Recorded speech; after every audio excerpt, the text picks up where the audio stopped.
Horror Obsessive presents.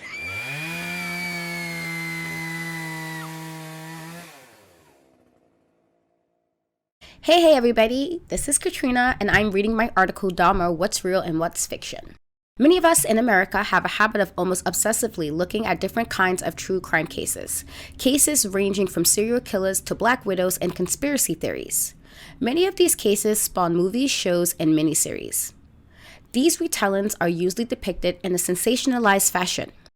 Netflix's Dahmer Monster, the Jeffrey Dahmer story is no different. This miniseries has 10 episodes showcasing Dahmer's childhood, teen years, and when he started to do the terrible things he did. But as I said, sometimes the truth is what it is, but also sometimes the truth is embellished with bows and whistles to make it more appealing to the casual viewer, and this was no exception. Let's break down Dahmer, what's real and what's fiction. Jeffrey Lionel Dahmer, simply known as Dahmer, was born on May 21st, 1960. He was born in Milwaukee, Wisconsin. He was an American serial killer committing his first murder in Ohio in 1978. From 1978 to 1991, Dahmer committed these horrendous crimes until one of his victims, Tracy Edwards, was able to leave and bring the cops back in 1991. In 1992, Dahmer would be sentenced to 16 consecutive life sentences. His murders were gruesome and grotesque. It put a big spotlight on what people of color have come to deal with when it comes to receiving help from law enforcement. In 1994, Dahmer would be murdered by a fellow inmate named Christopher Scarver. Dahmer murdered mostly black, Latino, and Asian teen boys and young men in the poor part of the town he lived in.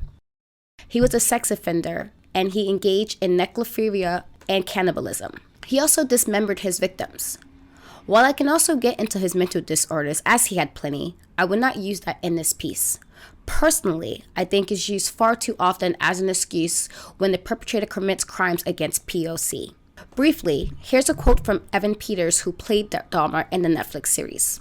I put in so much negativity and darkness to portray the character that I just thought, okay, once this is done, all that goes away and have to get back into the light and start filling myself back up with comedies and romance and all sorts of things like that.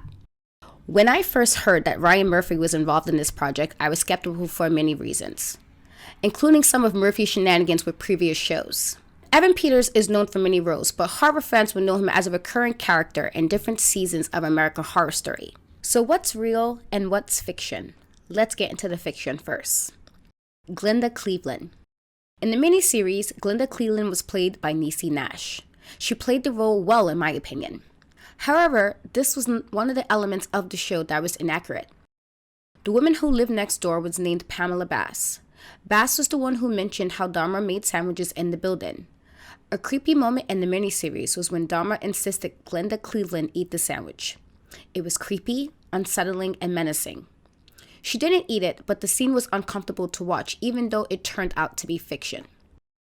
Dahmer lived in apartment 213 in the Oxford Apartments on 25th Street in Milwaukee. However, Glenda Cleveland actually lived across the street. The incident on the news with the Milwaukee police. There has been no evidence suggesting that there were 5 white officers beating up a fellow officer who was a black man undercover. I tried to look it up as well, but couldn't find anything. According to other sources, a similar case happened in Nashville in December of 1992. While there are plenty of police brutality incidents over the years, it seemed Murphy set to make the department in Milwaukee look even worse, though their actions dealing with Dahmer show enough of how grossly negligent they were. Officer John Brzezinski and Joseph Gabrish. In the miniseries, Officer Brzezinski and Gabrish were suspended and then reinstated, as well as receiving Officer of the Year awards. This part did not happen. I believe Murphy used this to get the audience more upset at, again, an already horrible situation, as they did ultimately, leading to the 14-year-old Conorak Sinesophone Steph, but I will come back to that. Drinking bags of blood. While Dahmer did work as a phlebotomist at the Milwaukee Blood Plasma Center, he only tasted blood once from a vial and spit it out. Dahmer's demise. Christopher Scarver did kill Dahmer, but it wasn't necessarily because he was acting as God's agent for vengeance. Scarver had stated before he thought he was 1,000,000 years old and clearly had other mental health issues. It wasn't as straightforward as revenge or vengeance as it was portrayed in the miniseries. Let's dive into the fact. When breaking down what's real and what's fiction with Dahmer's case, there are some things this miniseries did indeed get right. First up, victim Conorak Sintasomphone. This victim was one I heard of years ago in a law class in college. I was angry for weeks about the disdain the police showed Conorak and that they refused to see common sense things, such as the fact that Conorak was indeed not 19 years old. Conorak and his brother Somsak, who was assaulted by Dahmer, family moved to the US from Laos. Their family worked hard, and in turn, he wanted to help his family with money. Conorak would encounter Dahmer in 1991, 3 years after Dahmer assaulted his brother. Dahmer used hydrochloric acid, and Conorak was able to come to and stumble outside. There he met Nicole Childress, Sandra Smith, and Tina Spivey, who called 911. Glenda Cleveland also told the cops he looked younger than 19. The cops believed the fake story of Dahmer fighting with his 19-year-old boyfriend and handed Conorak back over to Dahmer. Sadly, this was very true. Watching this brought back all the anger I felt when I first learned about him in this case. The Oxford apartment and Glenda Cleveland's involvement. One of the other things that was accurate was the fact that the neighbors did indeed call about the smell. The building manager spoke to Dahmer at least 3 times and even helped him clean his freezer to help with the odor. Glenda also did call the cops multiple times because of what happened with Conorak. Jesse Jackson did come to meet her and also talk about the double standard with law enforcement in Milwaukee between black people and white people in that area. Victims Steve Hicks, Stephen Toomey, Tony Hughes, and survivors Ron Flowers and Tracy Edwards. Steve Hicks. Steve was picked up by Dahmer while hitchhiking to get to a concert. Dahmer would lure Steve to his apartment, and when Steve tried to leave, Dahmer would hit him with a barbell and then dismember him and scatter his bones on his parents' property. He was the first victim. When he killed Steve, he had his remains in garbage bags in the back seat of his car. He was pulled over by cops around 3 a.m. after swerving while driving. He was able to convince the officer to let him off with a warning, and he would go on to dispose of the body 2 years later after returning from the military. Stephen Toomey was his first Milwaukee victim. He was murdered at the Ambassador Hotel. Dahmer said he blacked out, and it was portrayed that way in the show. He was never charged with his murder though, as there were no remains that could be recovered. Tony Hughes. Tony was a man who lost his hearing as a child. He wanted to be a model and met Dahmer. Dahmer struck up a conversation with him via notepad. Friends of Tony said that they maybe have known each other for about a year. Ron Flowers. Ron was a man shown to be spared as Dahmer's grandma, Catherine Dahmer, was vigilant. However, in real life, Flowers was spared because he was a big guy weighing about 250 pounds, and Dahmer wasn't sure if he could move him. Flowers would wake up in the hospital and told police he believed he was assaulted.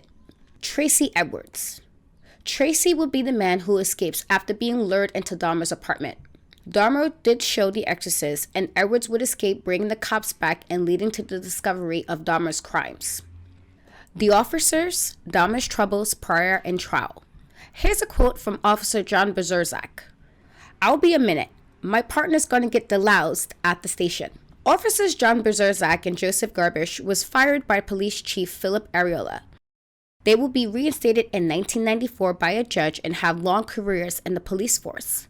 The cops did dismiss concerns about Conorak and mentioned being deloused, showing their dismissive and flippant attitudes towards the gay community. Some of the things mentioned was that Dahmer did steal a mannequin. The scene where Dahmer was mad about tadpoles he gave a teacher being given to a friend was also correct. He killed the tadpoles by pouring motor oil on them. Dahmer was also kicked out of a bathhouse and arrested for indecent exposure at the Wisconsin State Fair. He was fined $50 for this. The testimonies from the families were almost identical to the court transcripts.